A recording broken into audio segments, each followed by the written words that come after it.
आज भगवान ने मन में विचार किया कि मेरी अग्रवा नगरी पर इतना संकट कोई छोटी मोटी बात नहीं है, कोई न कोई बड़ी चाल हो सकती है। तो मालूम हुआ कि यह सब इंद्र की करतूत है। इंद्र ईर्ष्या के कारण ऐसा कर रहा है।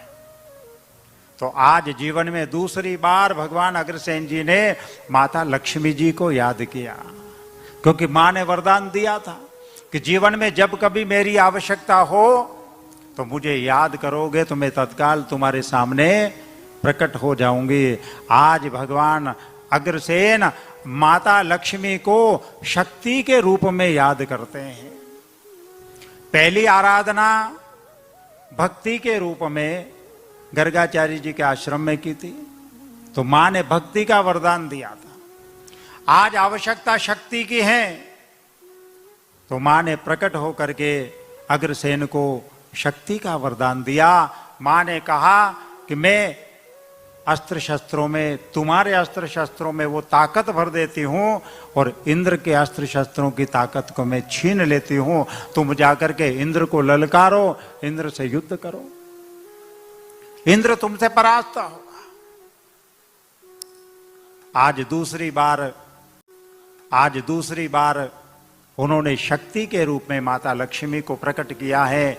मां साक्षात सामने खड़ी होकर के अग्रसेन जी को शक्ति का वरदान देती है।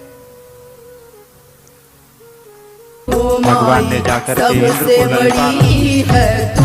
इंद्र आए, दोनों के बीच युद्ध हुआ। देवताओं के गुरु बृहस्पति बीच में आकर के खड़े हो गए। उन्होंने कहा, तुम दोनों क्यों लड़ रहे हो, क्या कारण है? न तुम्हारा इन्होंने कुछ बिगाड़ा है, न तुम्हारा इन्होंने कुछ बिगाड़ा है, और तुम दोनों की लड़ाई में बेचारी जनता जो है वो पिस रही है।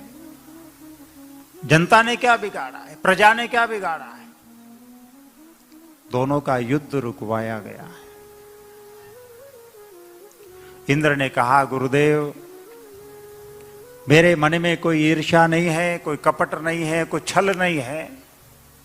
मैं तो केवल अग्रसेन की परीक्षा लेना चाहता था।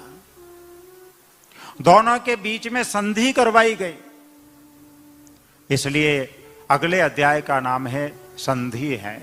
एक अध्याय का नाम संधि है। अध्यायों के नाम याद रखने, अभी परीक्षा होगी, आपकी प्रतियोगिता होगी।